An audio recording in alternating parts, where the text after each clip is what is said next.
Naam, karibu sana mwana michezo. Majina yangu naitwa Junior na hii ni Junior Media, michezo, habari pamoja na burudani.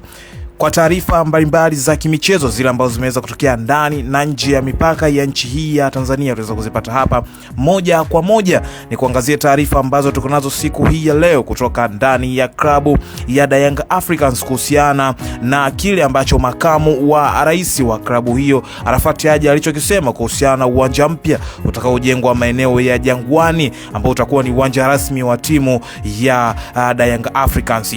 Taarifa rasmi zimeweza kuthibitisha kwamba makamu wa rais wa klabu ya Young Africans Arafat Haji amewatoa hofu mashabiki na wanachama wa klabu hiyo kuhusu mradi wa ujenzi wa uwanja wao wa kisasa eneo la Jangwani, kwa kueleza kuwa tayari wameshasaini mkataba rasmi na mwekezaji GSM tangu tarehe 12 na mchakato wa maandalizi unaendelea vizuri.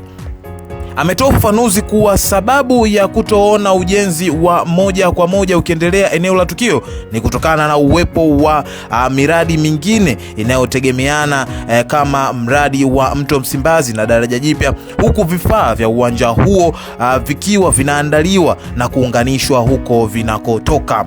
Hata hivyo, Arafat ambaye ni makamu wa rais wa klabu ya Young Africans aliongeza kuwa uwanja huo utatumia teknolojia ya kisasa na hautakuwa wazege tupu, bali vifaa vingi vitaletwa kutoka nje ya nchi na kuunganishwa mahali hapo baada ya kukamilisha kujaza eneo hilo ili kufikia kiwango na urefu ulioshauriwa na wataalamu wa bonde la Jangwani.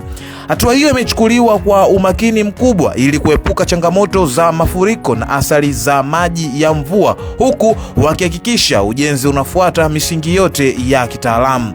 Mwisho, makamu huyo wa rais wa Young Africans amebainisha kuwa mradi huo utakuwa alama na urithi mkubwa kwa viongozi wa sasa na mwekezaji GSM kwa kukubali kuwekeza fedha zao. Lengo kuu la uongozi huo ni kuhakikisha kuwa ndani ya miaka 4 ijayo wanaondoka madarakani wakiwa wameiachia Young Africans uwanja mpya na wa kisasa ambao utakuwa tu fahari kwa wananchi, bali pia utakuwa chanzo endelevu cha mapato ndani ya klabu hiyo.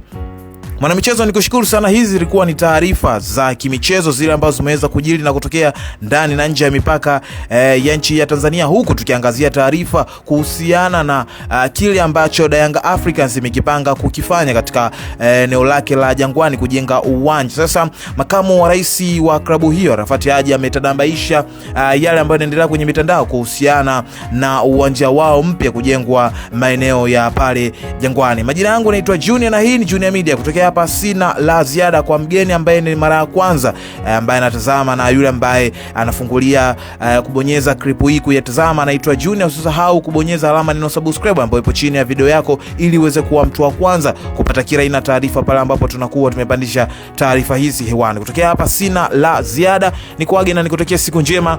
Bye bye.